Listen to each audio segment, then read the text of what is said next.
Hola queridos amigos, nos complace sinceramente darles la bienvenida de nuevo, y hoy hablaremos con el estimado Igor Mikhailovich Danilov. Saludos. Igor Mikhailovich, me gustaría comenzar la conversación de hoy con la noticia que ha llamado mi atención, y si me lo permite, me gustaría leer en voz alta algunos extractos de la misma. Escuchémosla. El Instituto de Física Nuclear de la Academia Polaca de Ciencias decidió probar experimentalmente la hipótesis expresada hace mucho, pero consideraba exótica de que los cambios en la intensidad de la radiación cósmica que llega a la Tierra podrían servir como precursores de terremoto. El autor del estudio afirma, a primera vista, la idea de que existe un vínculo entre los terremotos y la radiación cósmica procedente del Sol y del espacio lejano puede parecer extraña.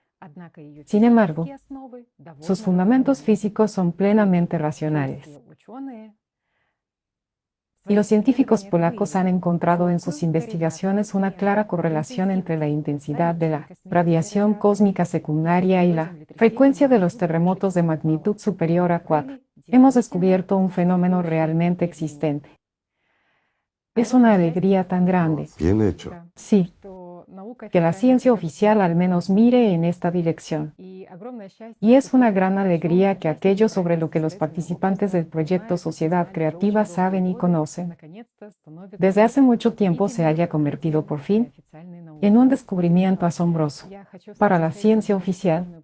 Igor Mikhailovich, en relación con esto, me gustaría expresarle mi gran gratitud, en primer lugar, a usted, así como a los participantes y científicos del proyecto Sociedad Creativa, a todos los voluntarios por el hecho de que en su camino para salvar vidas, para salvar nuestro planeta, crean naturalmente precedentes en la esfera científica, así como en la esfera social. Y gracias a que las personas no se detienen, gracias a que siguen nadando, venciendo tanto la resistencia del río como la resistencia de los que van con la corriente, hoy esas cosas que se llamaban ciencia ficción e hipótesis exóticas se convierten por fin en descubrimientos científicos asombrosos y pasan, al menos al plano del debate legítimo. En realidad es curioso. De lo que están hablando ahora básicamente ya hablamos en el año 2005 y empezamos a hablar de ello entonces. En el año 2014 ya hablamos de ello abiertamente y no obtuvimos apoyo de nadie en ninguna parte. Solo recibimos muchas críticas. Como siempre, estamos acostumbrados. De hecho, lo que descubrieron, digámoslo con cuidado, una especie de precursores de un terremoto, son ya indicadores secundarios, ni siquiera secundarios, la verdad. Si partimos de lo que tenemos al día de hoy, podemos decir que son indicadores secundarios de un terremoto inminente e inevitable. Esto es cierto, han hecho un buen trabajo, por supuesto, pero vayamos paso a paso para dejarlo claro. Signos primarios, a partir de hoy, aunque de nuevo, a partir de hoy no es del todo correcto. Al día de hoy, los indicadores iniciales de un terremoto inminente e inevitable en alguna zona local, digamos, de una región en particular, en realidad, todavía se están estudiando. Mucha gente, incluidos los que trabajan sobre el terreno, nuestros científicos, nuestros amigos, y también hay voluntarios que intentan resolver el problema.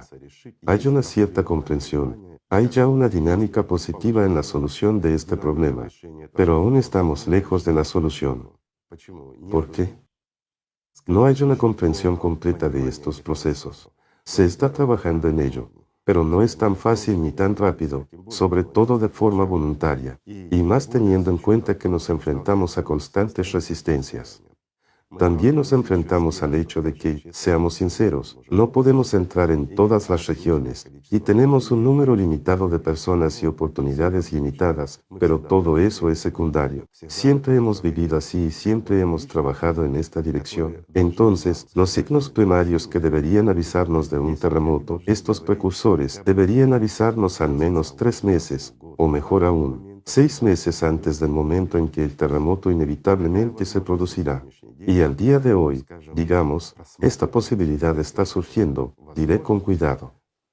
Probablemente en un futuro próximo, quizá no tan próximo, encontraremos una solución a este problema. Sin embargo, esto ya se identificó hace mucho tiempo, y hablamos de ello aún en el año 2014, que los indicadores iniciales son, bueno, en aquel momento, francamente, pensábamos que el indicador inicial era exactamente la emisión endógena de neutrinos en grandes cantidades. Hablamos de esto y escribimos sobre ello. También identificamos el problema de los rayos cósmicos, la ciclicidad de exactamente 12.000 años, en este caso, del ciclo de 24.000 años. Digamos, que se identificaba de nuevo por una peculiar emisión endógena de neutrinos. Y mientras estudiábamos este proceso, también nos encontramos con el hecho de que antes de que se produjera un terremoto en algún lugar, en ese mismo lugar comenzaba una emisión local de grandes cantidades de neutrinos endógenos. En aquel momento, era aún el año 2005, nuestros científicos intentaron transmitir esta información a varios expertos en la materia, a sus colegas, pero no recibimos más que críticas. ¿Por qué? Lo primero que nos dijeron fue, ¿cómo habían identificado que los neutrinos están aumentando allí? Lo explicamos, lo mostramos y se lo contamos. En aquel tiempo, en 2005 todavía, gracias a un científico, un hombre muy bueno y realmente, yo diría, un científico excepcional, ya utilizábamos detectores de neutrinos portátiles, móviles. Mucha de nuestra gente, incluido yo mismo, cuando teníamos tiempo, andábamos por los campos con esas mochilas, digamos, y estas funcionaban de maravilla. Cuando se los enseñamos a esos expertos, dijeron, eso es imposible. Para detectar neutrinos de verdad, hace falta. Y empezaron a hablarnos de sus aparatos estacionarios especiales, que son unos depósitos enormes para detectar neutrinos y registrarlos. Se lo enseñamos, aquí está, pero nos dijeron que este tipo de dispositivos funcionaban según principios diferentes y que estábamos equivocados. Y miren, ha pasado un poco de tiempo y la situación ya ha cambiado radicalmente. ¿Cuál era el otro problema? Les mostramos y les dijimos que un neutrino no es del todo un neutrino. Interactúa con otras partículas, transporta una energía tremenda, hace vibrar las moléculas de aire, crea vacíos similares a, digamos, ciertos agujeros o líneas eléctricas en lugares por donde salen los neutrinos, con enormes aberturas, si se mira a gran escala, no solo en nuestra atmósfera, sino también en el campo magnético de la Tierra. Y esto es lo que nos alarmó. Explicamos lo que está sucediendo en el momento en que se produce una emisión de neutrinos desde un punto local específico, donde hay una conjunción máxima de placas litosféricas, donde en un corto periodo de tiempo se producirá un terremoto, y definitivamente se producirá. Explicamos que todo se debe al deterioro de nuestro escudo, y nuestro escudo es el campo electromagnético. Por lo tanto, este flujo de neutrinos, les diremos un poco más adelante qué es lo que provoca su formación, estaba destruyendo nuestro escudo localmente sobre esta zona. Es decir, ¿qué estaba ocurriendo? El campo electromagnético. Bueno, probablemente debería explicarlo. ¿Qué es un campo electromagnético? Cada uno lo entiende a su manera, pero yo lo explicaré así. Hay líneas de alta tensión. Estas líneas de alta tensión son como tubos, como panales, ya sabes, como un conjunto de panales. Una línea eléctrica es un gran número de tubos a través de los cuales fluye la energía. De nuevo, si partimos de nuestra hipótesis, que se explicó en el último foro, entonces todo encaja. Esto es similar a los estados enrollados y lineales de las serpientes. ¿Lo recuerdan, amigos, verdad? Los que no lo recuerdan y no lo han visto, por favor, vean nuestro último foro, y lo entenderán, para no extenderme en largas explicaciones. Entonces, estos neutrinos, al interactuar con el campo electromagnético, lo transformaron. Estos panales se fueron rompiendo, las líneas casi se colapsaron parcialmente, y todo se convirtió en un colador. Bueno, para que quede claro, en un colador, probablemente lo hayan visto en casa. Y estos agujeros que se formaron como resultado de la actividad de los neutrinos crearon unas condiciones a través de las cuales la radiación cósmica empezó a llegar al suelo y a profundizar. Todo esto fue detectado. Es decir, El indicador inicial que se produce, digamos, un mes antes de un terremoto, es la liberación de un gran número de neutrinos. En aproximadamente 2 semanas, un poco menos, de 10 a 14 días, digámoslo así, empieza a entrar la radiación cósmica. Y cuando ya estamos a punto, cuando debería producirse un terremoto hoy o mañana, en un día o dos, la radiación solar ya empieza a llegar también a la Tierra en grandes cantidades. Porque estos agujeros aumentan aún más. Esto se parece a, para ilustrarlo en sentido figurado, digamos que, a día de hoy, en el océano hay una enorme cantidad de gas metano en estado sólido.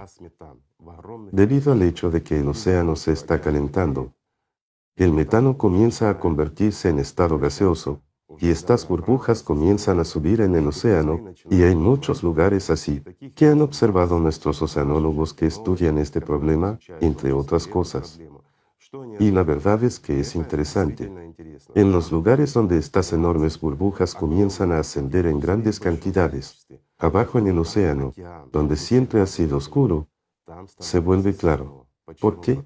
Porque debido a la densidad y cantidad de estas burbujas de aire, las moléculas de agua oceánica se dispersan, y a través de estas burbujas, la luz del sol penetra a gran profundidad, casi hasta el fondo. La misma situación se produce antes de un terremoto.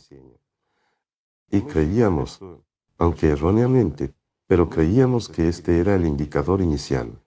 El indicador inicial es la formación de un gran flujo de neutrinos. Nos dijeron, un neutrino es algo que es neutro y no interactúa con nada. Sí, ¿Cómo puede afectar al campo electromagnético de la Tierra? Nos ridiculizaban eminentes científicos. Ahora podría mencionar sus nombres. Son gente famosa, entre ellos premios Nobel. Francamente hablando, esta gente, ¿cómo decirlo? Deberían mantenerse lo más lejos posible de la ciencia porque no traen más que perjuicios. Además, disculpen, pero ya me ha colmado, no por mí. Estoy acostumbrado a la crítica, estoy acostumbrado, me he enfrentado a ella siempre y en todas partes. Esto es normal, estoy realmente acostumbrado, pero me siento muy ofendido por los científicos destacados. Por ejemplo, por este buen amigo nuestro, que desarrolló detectores portátiles de neutrinos, que como ningún otro científico se acercó a la comprensión de lo que es el neutrino. Y, desgraciadamente, por sus desarrollos científicos, digamos, no se hizo famoso, no ganó el premio Nobel, no. Sus trabajos ni siquiera se convirtieron en un bien para toda la humanidad, pero, gracias a Dios, nos utilizamos. Todo lo que ganó en agradecimiento por su trabajo fue, lo diré con cuidado, un accidente por casualidad que empezó a presentarse como un accidente o un suicidio. Es decir, un suicidio para un hombre que tenía un gran deseo de servir a la gente, cosa que estaba haciendo. Un hombre que tenía muchos planes, nuestros planes conjuntos, y habíamos estado hablando de ellos el día anterior. Y de repente le pasó algo, y, según la versión de los que investigaron todo, el hombre simplemente decidió suicidarse porque le empezaron a criticar, y supuestamente eso fue el detonante. Miren qué interesante es nuestro mundo, sí. Los que de verdad sirven a la gente y de verdad se preocupan por la humanidad, en lugar de gratitud, reciben un destino así. Bueno, así es nuestro mundo. Estamos acostumbrados a eso. Bien. Volvamos a los neutrinos. Era el año 2005 entonces. De hecho, se reían de nosotros. Nos demostraban, destacando, varios libros de texto que habían sido escritos, lo diré con cuidado, por aquellos teóricos y plagiarios que tenían títulos eminentes y méritos a ojos de la gente. Salvo que el 99,9% de todos esos méritos son méritos ajenos, apropiados por esas personas, y la eficacia de su actividad para la humanidad es perjudicial, nada beneficiosa, sino perjudicial. ¿Por qué? Porque están obstaculizando no solo a ciertos científicos verdaderos, sino a toda la humanidad. Y eso es un verdadero problema. Pero hoy en día, gracias a Dios, gracias a otros científicos entusiastas, El papel y el comportamiento de los neutrinos está claro. A día de hoy, resulta que los neutrinos son capaces no solo de interactuar, sino también de transferir una enorme energía. Hablamos de esto hace mucho, pero hoy ya se han construido GSC, sí, a base de grafeno, sí, a base de neutrinos, que generan electricidad en la cantidad necesaria. Y puesto que el neutrino es capaz de contribuir a la formación, la liberación de carga, entonces también es un portador de carga. Significa que tiene masa y muchas otras características que hoy en día muchos científicos han empezado a reconocer. Gracias a Dios. ¿Cuánto tiempo hemos perdido? ¿Cuántos esfuerzos y oportunidades hemos perdido? ¿Cuántas vidas humanas hemos perdido? ¿Y cuántas más perderemos porque tenemos el formato consumista?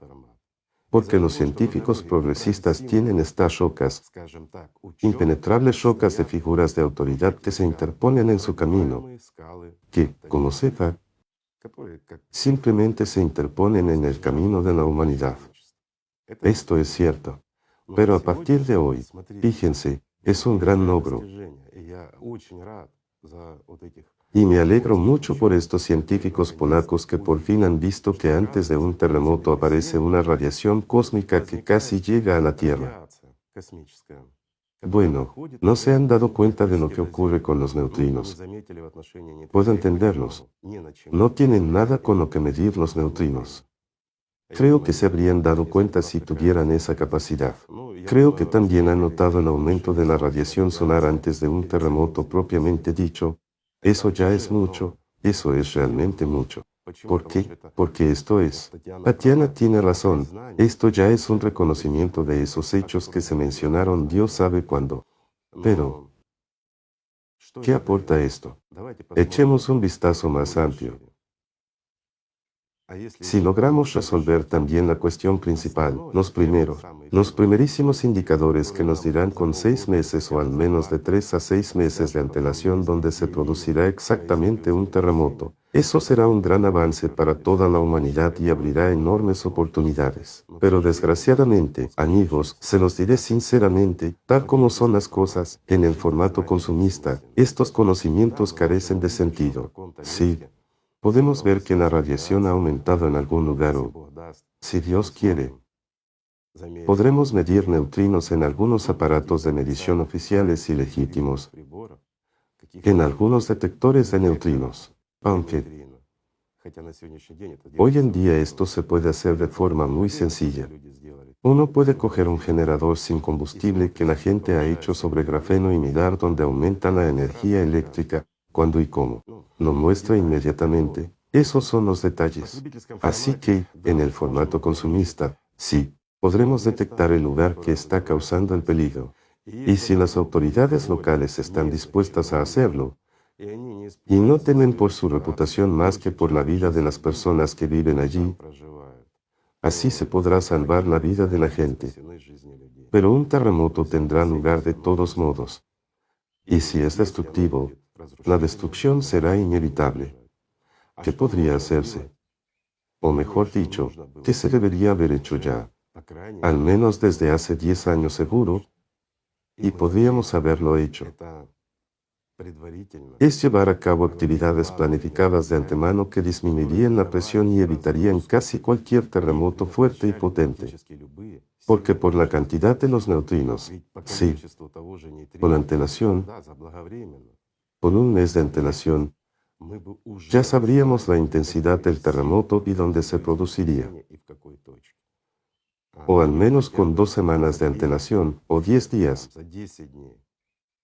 juzgando por los rayos cósmicos entrantes, por esos rayos que llegan a la Tierra.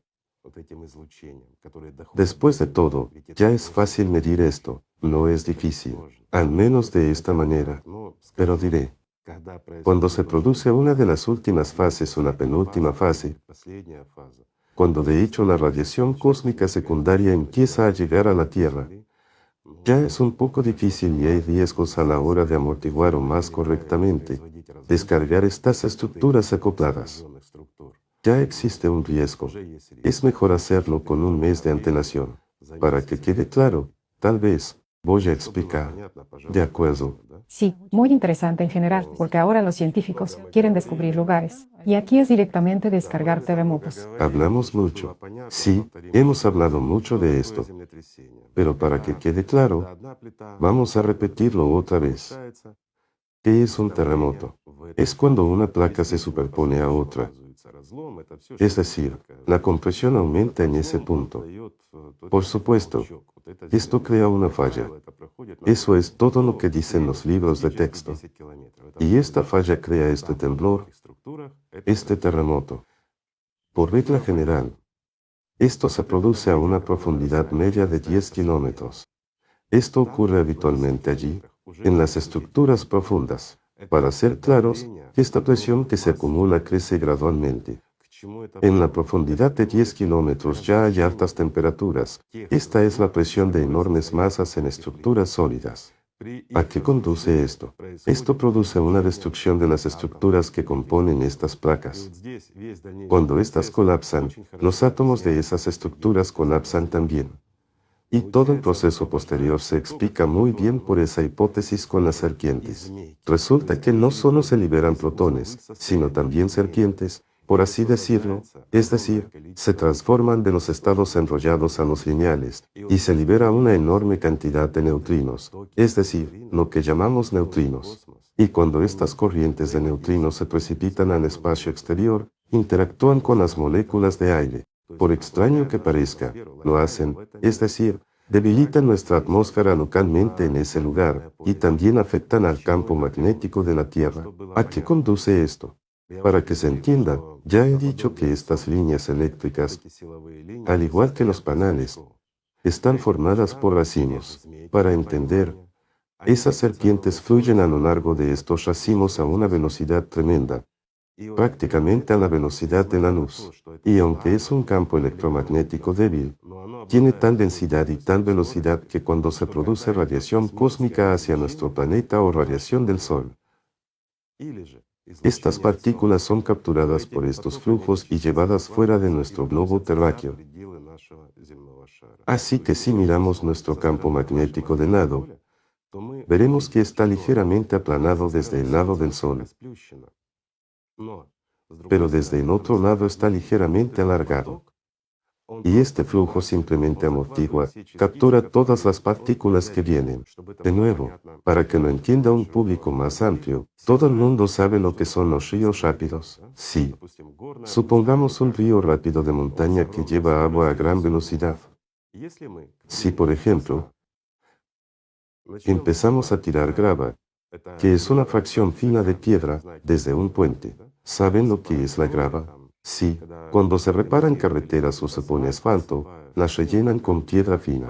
En teoría, una piedra que ha caído al agua debería caer al fondo, pero si el agua fluye muy rápido, entonces incluso si vertemos grava desde un camión y el flujo de agua es lo suficientemente rápido, arrastrará esta grava y la esparcirá lejos de donde la estamos vertiendo. Y ahora, imaginen que exactamente en el lugar donde estamos vertiendo la grava, empiezan a subir burbujas de aire desde el fondo. Entonces, a pesar de este rápido flujo de agua, estas burbujas de aire crearán vórtices. De nuevo, separando las moléculas de agua, crearán aberturas o agujeros peculiares a través de los cuales la grava caerá inmediatamente al fondo. ¿Está claro? ¿No? Así que estas son exactamente las condiciones en las que la radiación cósmica penetra libremente hasta el suelo.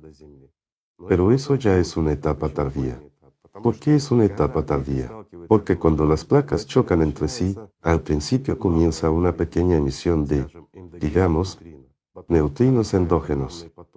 Después se acumula un flujo enorme. Esto indica que el proceso ya ha ido demasiado lejos y un terremoto en este punto es casi inevitable. Esto está más o menos claro. Por lo tanto, para llevar a cabo una despresurización oportuna y planificada precisamente en el lugar de la conjunción de las placas, es decir, en el lugar donde se producirá precisamente este terremoto, necesitamos detectar este lugar con al menos 6 meses de antelación, bueno, con 4 o 5 meses de antelación, como mínimo con 3 meses de antelación. Entonces, de manera programada, Podemos realizar una perforación específica con una explosión dirigida. Gracias a Dios, tenemos explosivos de sobra para hacer estallar. Hemos producido suficientes. Mediante esta explosión dirigida y controlada, podemos provocar, digamos, cierto distendimiento de estas estructuras hasta el punto de que estas placas se aliviarán y esta presión disminuirá. Esto significa que para nosotros, como ciudadanos que vivimos en este territorio, esto provocaría un terremoto de magnitud 2 o 2,5, ese es el máximo. Es decir, los edificios permanecerán intactos, nada nos amenazará, y la explosión tendrá lugar a gran profundidad, por lo que no hay nada que temer. Y no se producirá ningún terremoto, ¿está claro? Así que eliminamos cualquier riesgo. Así, un terremoto que iba a ser, por ejemplo, de una magnitud de 7,5 a 8, que ya es destructivo y peligroso para nosotros, puede llegar a ser absolutamente inofensivo y rutinario. Es cuando ni siquiera una lámpara de araña se tambalea en los edificios altos. Es decir, se ha producido un terremoto en algún lugar y ha sido detectado por un sismógrafo, nada más. Sin embargo, si el proceso va un poco más allá, es decir, si nos perdemos el momento, ¿qué tiene realmente de valioso la investigación llevada a cabo por la gente hoy en día? Seríamos capaces de detectar esos indicadores iniciales. Entonces podríamos hacerlo en el momento. Sin embargo, si no podemos hacerlo, y solo podemos guiarnos por la emisión de neutrinos, entonces en este lugar donde se va a producir un terremoto, si ya hay una emisión importante de neutrinos endógenos, no debemos realizar este tipo de despresurización. ¿Por qué? Porque en lugar de magnitud 7 u 8, ya habrá un aumento del 20%, incluso un poco más. La magnitud como mínimo 10 o más. En otras palabras, será un terremoto muy grave y muy destructivo. ¿Por qué? Se puede explicar fácilmente con el siguiente ejemplo sencillo. Imaginemos que una locomotora diésel empuja un montón de vagones cuesta arriba, algo así como un tren. Se detienen ante un muro de hormigón, mientras esta locomotora diésel sigue empujando. Y entonces, entre el primer vagón y el muro de hormigón se acumula presión. En un momento dado, algo fallará, el vagón o el muro de hormigón, y se producirá lo que llamamos un terremoto. Imaginemos que ya se ha acumulado una presión importante, muy importante, y que esta presión se transmite a través de todos los vagones hasta la locomotora diésel que está empujando y, de repente, retiramos este primer vagón que está entre el muro de hormigón y el resto de los vagones. Surge un hueco. Sin embargo, aquí hay una tensión tremenda. Y en el momento en que retiramos el primer vagón, creamos una tensión aún mayor. ¿Qué va a pasar? Pues eso, mucha gente dirá, el resorte comienza a extenderse, y entonces ocurre un mega impacto, es decir, una enorme masa golpea a una velocidad bruscamente incrementada. ¿Y qué ocurre? Un incremento en la fuerza del impacto, es decir, masa multiplicada por velocidad. Correcto. Sin embargo, si retiramos el primer vagón del extremo, es decir, cerca de la propia locomotora diésel, no aquí, donde las estructuras están en contacto entre sí, sino de la locomotora diésel, ¿qué ocurrirá? Se formará un hueco cerca de la fuerza que empuja todos los vagones, así como entre estos vagones, mientras que los vagones están cuesta abajo, es decir, la locomotora diésel los empuja cuesta arriba.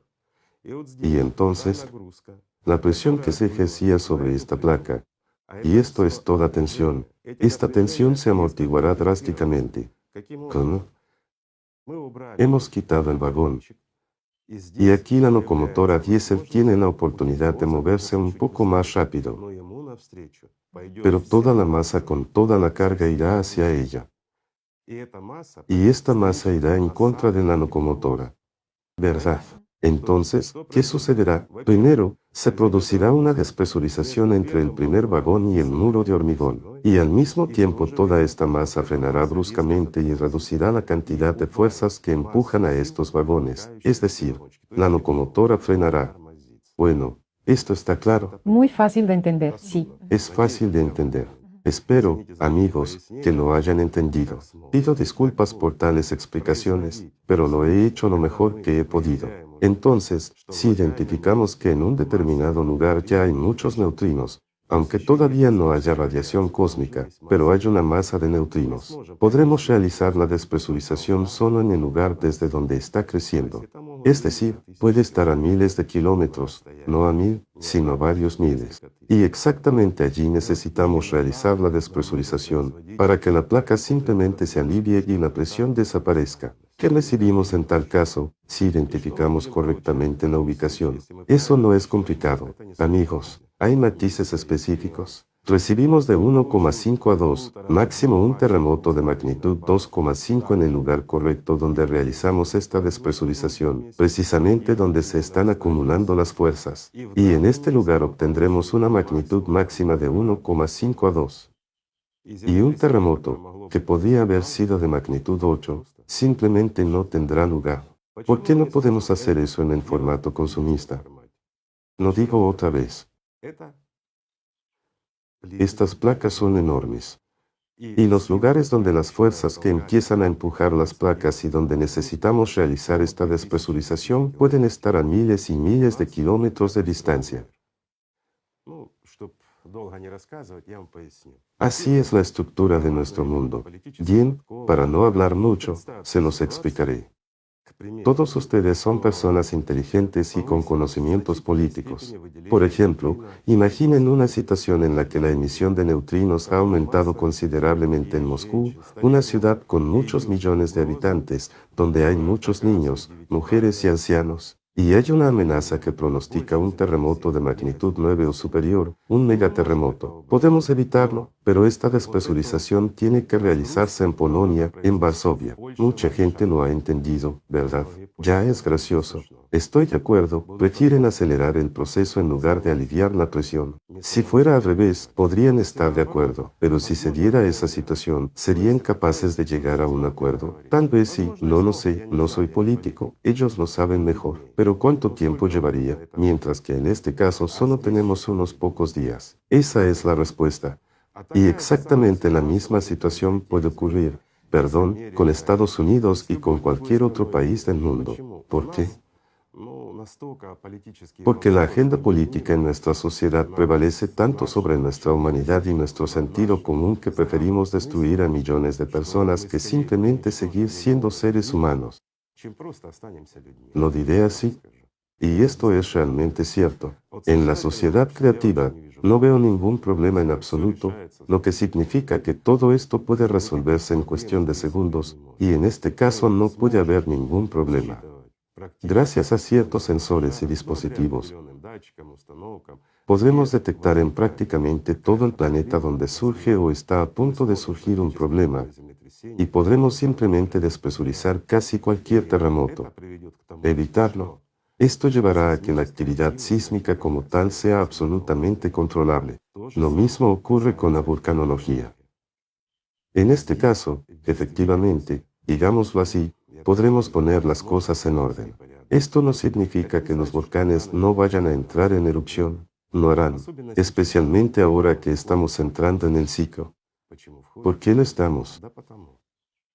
Porque hasta el año que viene no empezaremos a entrar en él. Aquí es donde se vuelve divertido. ¿Por qué? Porque lo que se dice ahora es realmente aterrador. Personas muy serias en círculos muy serios están diciendo sin rodeos que el año que viene será el primer año de calentamiento. Resulta que todos los años de calentamiento que hemos experimentado han sido periodos de enfriamiento. Es la llamada La Niña. Y ahora, a partir del año que viene, vamos a entrar en el Niño, o sea, en una situación cuando realmente va a haber calentamiento. Sin embargo, eso no es todo. Lo más gracioso es que hablan de Y lo hacen tan tranquilamente que me quedé estupefacto. Gente inteligente está sentada, filosofando, hablando de que ha empezado un problema con el agua. Todo el mundo sabe que ya ha empezado. En algún lugar nos inunda, y al mismo tiempo, a pesar de que nos inunda, los pozos se están vaciando. Los pozos acuíferos de la gente se están vaciando. ¿Por qué? El agua se va. Hemos hablado mucho de ello, y todos ya lo ven, y todos lo saben. En algún lugar está apareciendo agua, donde se supone que no debería haber, donde siempre ha habido un desierto, y ahora se está inundando, mientras que en otro lugar, el agua se va y desaparece. Y los problemas no hacen más que aumentar. Es un proceso natural. Es el proceso natural de este ciclo. Entonces, ¿qué declaran las personas inteligentes? Que las próximas guerras serán por el agua, serán terribles y destructivas. Y vamos a luchar, vamos a matarnos unos a otros por el agua. Amigos míos, para ser sincero, entiendo por qué está ocurriendo esto. Por supuesto, entiendo tanto las causas como las consecuencias, lo entiendo todo, pero no entiendo esta inhumanidad. Hasta tal punto hemos dejado de ser humanos, tan dominados estamos por ansia de poder o de no se sabe qué, que en nuestro tiempo, cuando tenemos todas las oportunidades, tenemos la capacidad de desalinizar las aguas del mar. Son aguas que nunca se nos acabarán. Es más, podemos extraer agua del aire. Sí, es condensación, dirán, y para los campos. Será suficiente para los campos y para lo que sea. Y aquí se produce un cierto fenómeno. Cuanto más condensemos el agua incluso de las partes más secas de nuestro planeta, más de esta agua entrará en nuestra atmósfera y más rápido se limpiarán nuestros océanos. Esto es realmente cierto. Si condensamos agua del aire, esto aumentará la renovación de agua, de humedad en la atmósfera. Esto limpiará la atmósfera más rápido de todo tipo de suspensiones de polvo y todo tipo de suciedad que se acumula, lo que crea aún más problemas para nosotros. Los océanos se limpiarán más rápido. Además, hoy podemos extraer de la atmósfera toda el agua que necesitamos. Eso es realmente cierto. Pero como siempre, todo es cuestión de dinero. ¿Lo ven? Es decir, ni siquiera de dinero. Encontramos, miren, otra vez una paradoja. Todos están diciendo que el mundo entero, todos los países, se están preparando para las guerras por el agua. Así que todo el mundo está empezando a armarse. Encontramos recursos para la guerra, pero no encontramos dinero para la paz, para salvar la vida de la gente. Bueno, díganme, ¿tenemos derecho a sobrevivir como humanidad en estas condiciones?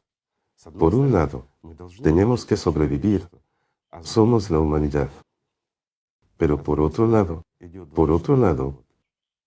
se acerca el año 2024, el año del que la gente hablaba hace milenios, del que llevamos hablando varias décadas, del que incluso bromeábamos hace 10 años cuando empezó este calentamiento, estos problemas. Decíamos, oh, por Dios, todavía no es el año 2024, pero ¿qué es el año 2024? Para que quede claro, de hecho, estamos empezando a entrar en el ciclo. Es el primer año del ciclo.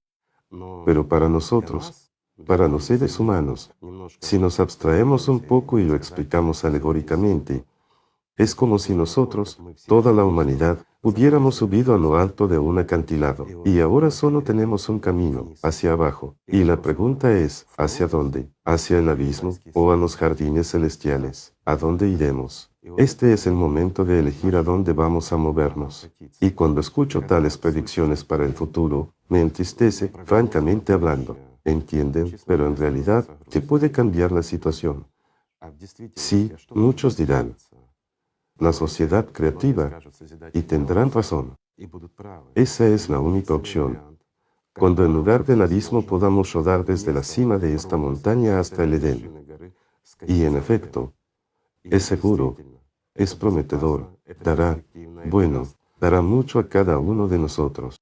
Y lo más importante, preservará nuestro planeta y a todos nosotros. Pero además abrirá perspectivas de futuro para que toda la humanidad viva en paz, viva con alegría,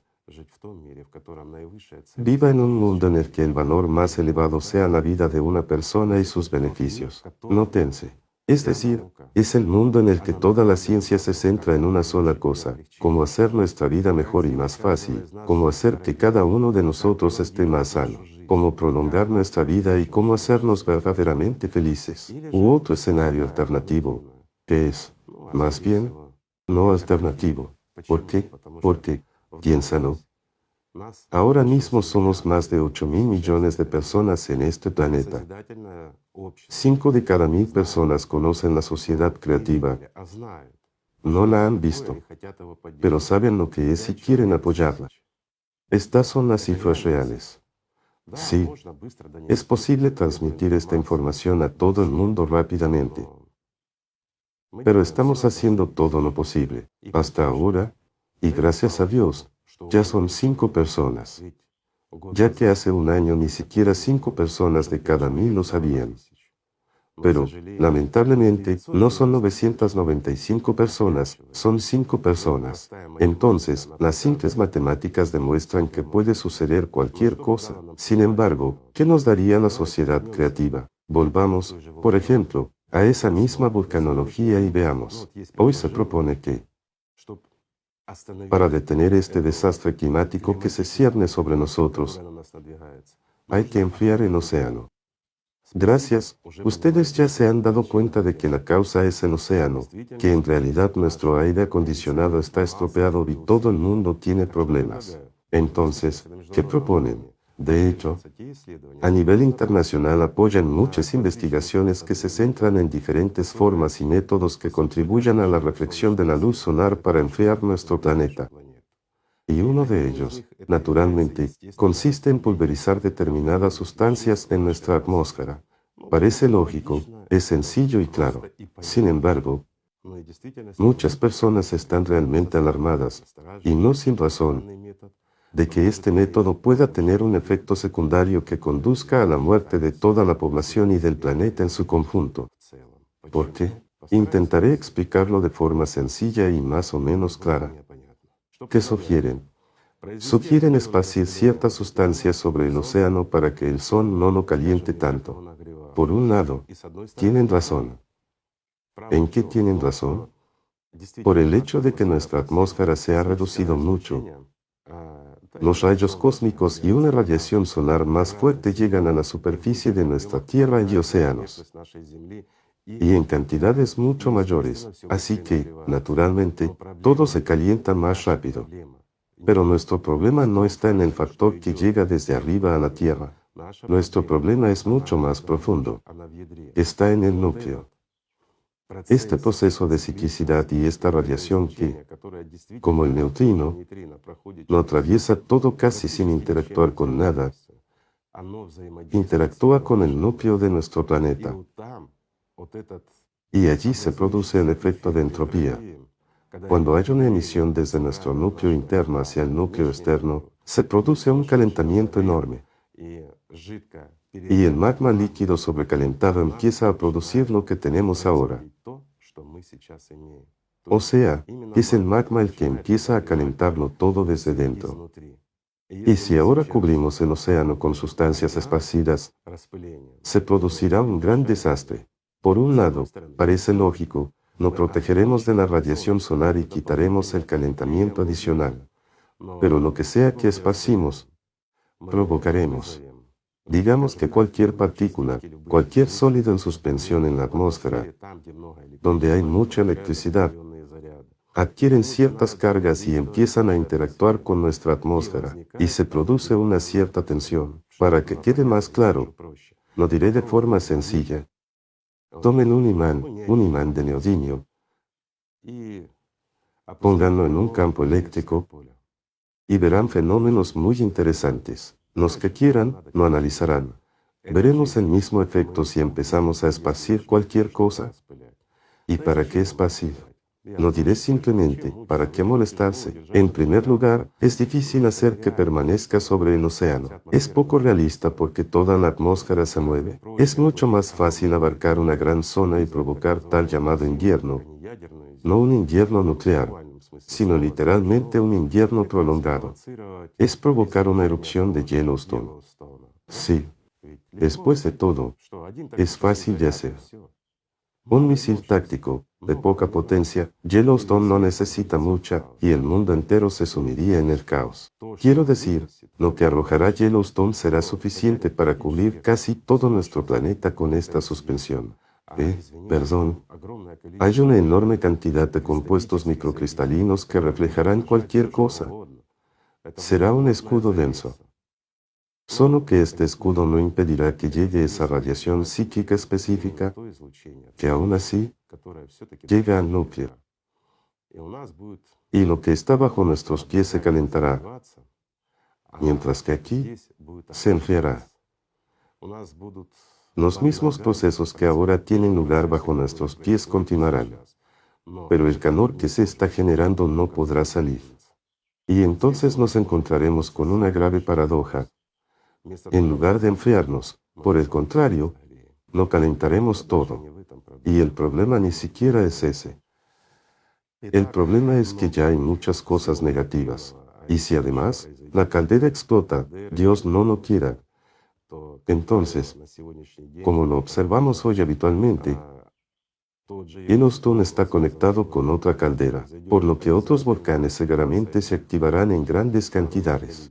¿Por qué? Intentaré explicarlo. Ahora vemos que se está produciendo toda una serie de erupciones volcánicas, incluso después del último foro en el que hablamos de esto.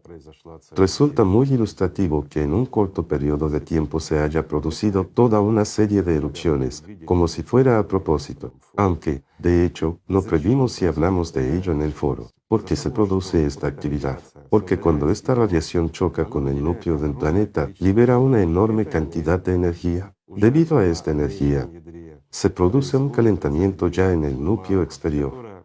El magma que erosiona todo desde el interior calienta. Además se produce una extensión, y esta extensión no solo afecta a los volcanes. Esto se da por hecho, porque el magma al rojo vivo llega hasta esos volcanes, antiguos ríos, canales y todo lo demás.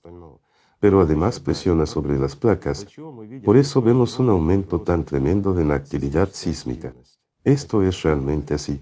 Además, es donde nunca antes había ocurrido, debido a estas extensiones, mientras que, la subida de una placa incluso por 1 centímetro. Imaginen esta masa y la fuerza de la energía que realmente eleva la placa por 1 centímetro, o en otro lugar, por el contrario, la placa es aplastada. Entonces estas redistribuciones son, ya saben, como una pelota o un globo. Si lo apretamos por los lados, vemos que por el otro lado empieza a estirarse. Sí, así, las fuerzas se redistribuyen. Las placas empiezan a moverse mucho más rápido. Además, nadie anuló las fuerzas gravitatorias que ahora aumentan. Esto es cierto, de hecho, hay fuerzas centrífugas, y esto es lo que hace mover las placas. Así que imagínense, además de las fuerzas centrífugas y las interacciones gravitatorias, también surge presión interna debido a un aumento de la expansión del magma. Pues bien, todo esto es un proceso natural de los acontecimientos actuales. Esto es lo que mencionamos hace mucho tiempo, y podemos verlo todo ahora. Por lo tanto, está claro que esta no es la mejor salida, y para evitar, digamos, una activación de esa misma caldera y el fin de la humanidad, se puede realizar una desgasificación. De nuevo, ¿qué es la desgasificación? Lo describió bastante bien en el último foro Egon Cholakian. Es un destacado científico de nuestro tiempo. Dijo muy bien que las claves de este problema están en sus manos. Es en efecto así. Es una de esas personas que no fue ni mucho menos la última en empezar a hablar de ello y a estudiar estos procesos, y entiende y sabe mucho. Y está claro que, de nuevo, intentaré explicarlo al menos con ejemplos sencillos. Por ejemplo, al día de hoy, se está agravando seriamente el problema en la caldera, la más famosa y conocida. Se están produciendo procesos que indican que no todo es tan bueno como algunos intentan explicarnos. Lo diré con suavidad y cuidado. En cualquier momento puede ocurrir algo que todos nosotros no deseamos. ¿Cómo evitar este problema? Antes he dicho que las calderas están interconectadas. Están interconectadas por flujos de magma que se encuentran bajo una enorme presión y que circulan e intercambian constantemente. Por lo tanto, estos ríos en formación son exactamente la fuente de presión. Y bajo cualquier caldera, se forma una enorme burbuja que está directamente conectada con este río. Este río está lavando y erosionando continuamente las placas más y más, y erosiona pasajes para sí mismo hacia arriba. Bajo la caldera más famosa, este pasaje ya ha sido erosionado muy significativamente, y podemos verlo por todos los indicadores. ¿Qué debemos hacer? Una pregunta sencilla. Debemos eliminar la presión patológica, es decir, el exceso de presión. De nuevo, esto significa realizar esa misma desgasificación, es decir, en términos simples, debemos perforar un agujero y liberar lo que es excesivo. Ya saben cómo se libera el gas de una botella de champán. Si alguien la ha abierto alguna vez, se puede hacer que explote y todo se derrama. Bueno, lo habían visto en la televisión. Si no lo habían probado ustedes mismos. O se puede liberar el gas suave y lentamente, y ya está. No se produce espuma ni se derrama. Porque es así. Porque es un proceso controlado. Sin embargo, si intentamos hacerlo en esa misma caldera, entonces definitivamente la activaremos. Esto es cierto. Incluso si perforamos no demasiado profundo, alteraremos. Incluso con un pequeño dispositivo y un pequeño agujero, podemos provocar una activación. Al alterar la estabilidad, podemos realmente provocar una activación de la caldera. Sin embargo, para que esto no suceda, tenemos que perforar en un lugar completamente diferente. Y esto es muy fácil de encontrar. Hoy en día, hay sistemas que estudian nuestro planeta desde esos mismos satélites y todo eso. Vemos realmente esos flujos, vemos cómo se forman, y las imágenes térmicas lo muestran todo. Podemos encontrar el lugar más conveniente en una zona completamente diferente, por así decirlo. O, simplemente dicho, si la caldera se encuentra en América, podemos realizar la desgasificación en una parte completamente diferente de nuestro planeta. Podemos perforar un agujero y liberar cuidadosa y lentamente el exceso de gas. Así, en ese lugar no puede surgir la terrible explosión que sí puede surgir y es casi inevitable en la caldera. Allí, todo puede ser controlado, quiero decir, en otra zona. Sin embargo, habrá que liberar mucha lava de todos modos. Ahora, imaginemos, en nuestro formato consumista, no nombraremos los lugares. Todo esto es secundario, pero lo diré así, tendremos que verter lava sobre uno de los centros turísticos más famosos. ¿Estarán de acuerdo? Una pregunta sencilla. Creo que no lo estarán porque ese país no les importa en absoluto y piensan que lo suyo es más importante, y lo que está allí no les concierne. Sin embargo, resulta que sí les concierne. Resulta que los procesos que están teniendo lugar ahora mismo bajo esa zona turística también están conectados en un único proceso, porque el mismo río de magma está fluyendo bastante cerca de ese lugar que conecta varias calderas y docenas de otros volcanes bastante serios, los cuales en principio se activarán uno por uno debido a la activación de una caldera. ¿Y por qué? Esta es también una buena pregunta. De nuevo, curiosamente, muchos, incluso esos mismos vulcanólogos, discutían con nosotros y decían que estamos equivocados. Como siempre, nosotros somos los más estúpidos. ¿Por qué? Porque supuestamente no entendemos las cosas sencillas. Si una caldera entra en erupción, libera todo el exceso de presión, lo vierte todo y ya está todo aliviado. Pues, imagínense, supuestamente no entendemos que todo sea tan sencillo. Sin embargo, afirmamos que si comienza una erupción de la caldera, digamos, de la más famosa, otra caldera también entrará en erupción y una masa de volcanes se activará inmediatamente. Además, comenzarán terremotos muy graves. ¿Por qué? Parecería que, por el contrario, todo debería disminuir cuando salta el corcho de una botella de champán. ¿No es cierto? Es como si el exceso desapareciera, mientras que todo lo demás permanece. Y aquí llega el momento más interesante. Resulta que si fuera simplemente entre los ciclos, entonces, básicamente, ocurriría algo así. Aunque la última erupción del mismo famoso volcán, esa misma caldera, demostró que también hubo activación de otros volcanes. Pero ahora el ciclo ni siquiera es de 12.000, sino de 24.000 años.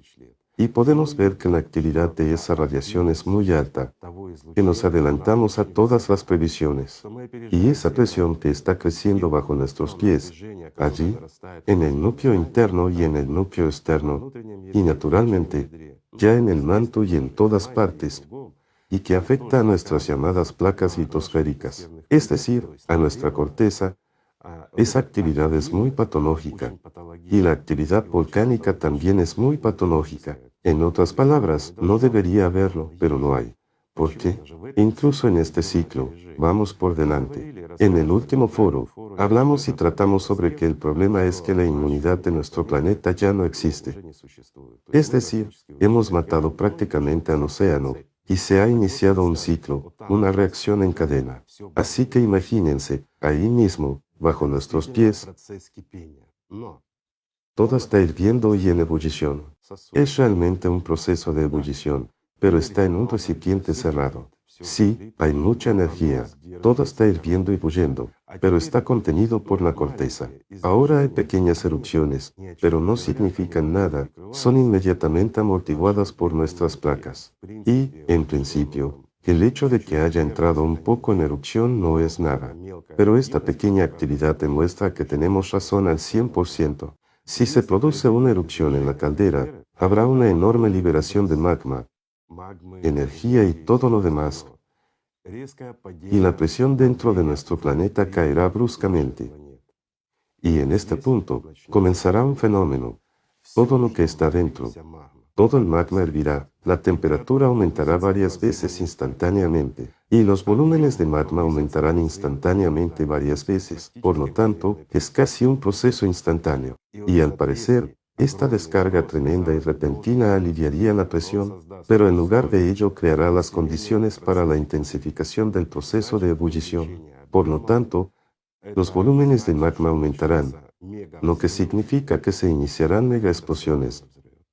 Explosiones de cavitación que aumentarán aún más la cantidad de magma y la presión sobre las placas, y, digamos, el resto de volcanes estallarán como corchos de botellas.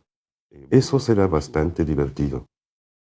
Porque no es un escenario triste, es algo realmente fácil de calcular matemáticamente y de comprobar experimentalmente. ¿Quieren comprobarlo? Digamos que no lo aconsejo, pero lo entendemos muy bien. Si llenamos, digamos, un matraz metálico cerrado y lo arrojamos al fuego, ¿qué ocurre al cabo de un rato? Explota. Si hacemos un pequeño agujero, recalco, este megavolcán es un pequeño agujero en el planeta, entonces explotará mucho más rápido. Esto es realmente así.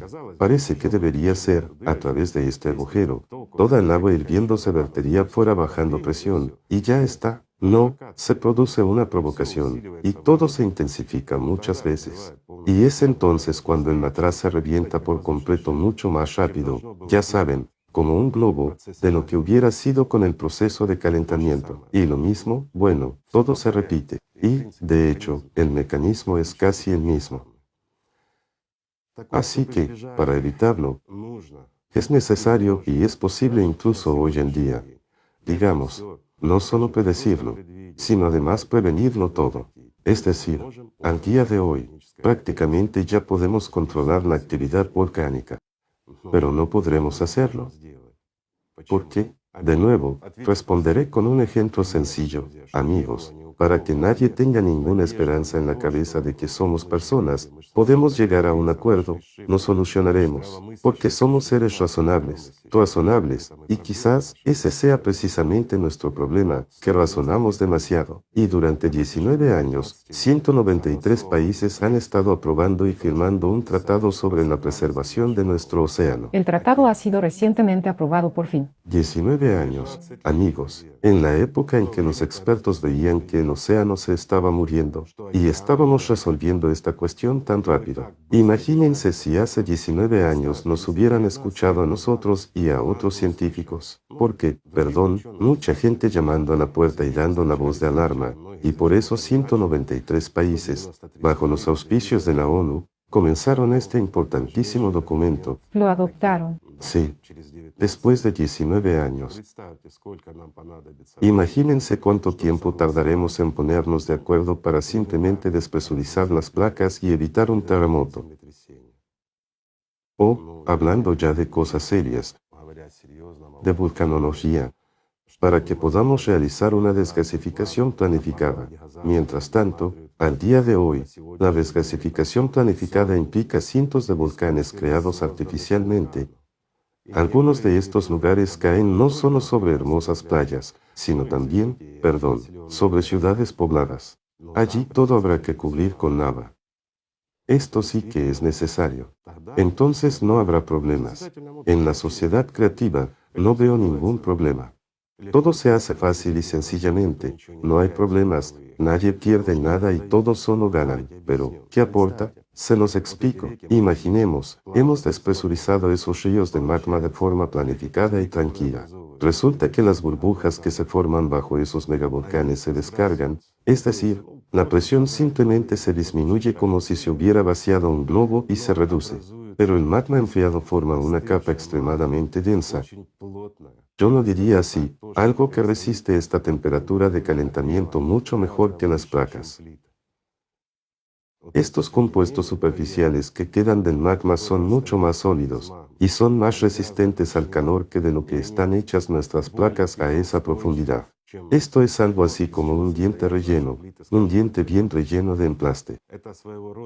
Es una garantía de que podemos olvidarnos totalmente de este volcán durante miles de años. Nunca le pasará nada.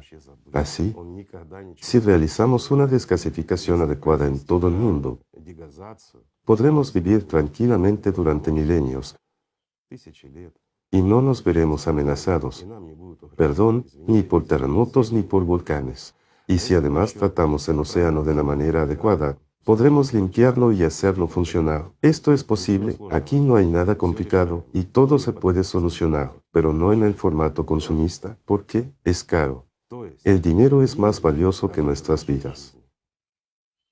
Piénsenlo, el dinero que nosotros, las personas, inventamos es más precioso y valioso que nuestras vidas.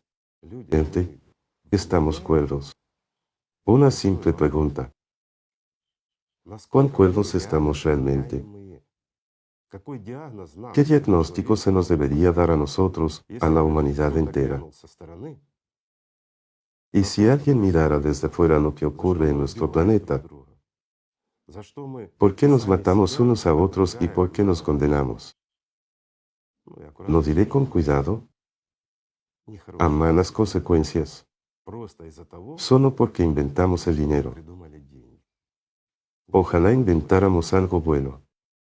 Así que, amigos, si afrontamos la verdad, al día de hoy, tenemos todo lo que necesitamos para preservar la vida en este planeta. Tenemos todas las capacidades, tenemos la tecnología, tenemos una solución para todos estos problemas, tenemos especialistas. Tenemos todo excepto el sentido común o la sociedad creativa para aprovecharlo todo. Resulta extraño, pero esto es, en efecto, un callejón sin salida. Pero, creo que hay una salida. Y todos dirán, sí, la salida es la sociedad creativa. Entiendo, esto es realmente así. Pero me parece que lo más importante en estos momentos es la responsabilidad. La responsabilidad de cada persona, el sentido común y una visión sobria de la actualidad. ¿Cómo transmitir esto a la gente? La pregunta es muy buena, pero es nuestra responsabilidad.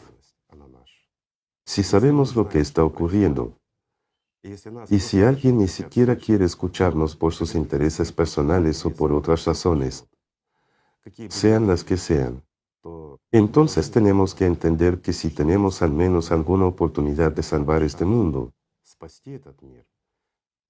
esa es nuestra responsabilidad, la responsabilidad de toda persona sensata. No hay otra forma de decirlo. Y hay otro hecho muy curioso. Ahora está comenzando una pronunciada actividad en el Sol. Mientras que hace muy poco, si recordamos, cuando hablamos de ello, y de nuevo, se mencionó en el último foro, que en todos los planetas de nuestro sistema solar, debido a esta radiación psíquica, se están produciendo diversas manifestaciones anómalas, erupciones volcánicas, terremotos y muchas otras cosas. Es decir, está claro que se genera demasiado exceso de energía en las entrañas de todos nuestros planetas. Se nos dijo que, de ser así, en primer lugar se reflejaría en el Sol. Les interrogamos y les dijimos, discúlpenos, pero comparemos el Sol y todos los planetas de nuestro sistema solar. Es lo mismo que una patineta para niños y un autobús enorme. Para que esto se manifieste en el Sol, se necesita tiempo. Nos dijeron, si ya se ha manifestado en otros planetas, sin duda se habrá manifestado en el Sol. Como hay más energía, significa que el Sol debería volverse más activo y más potente.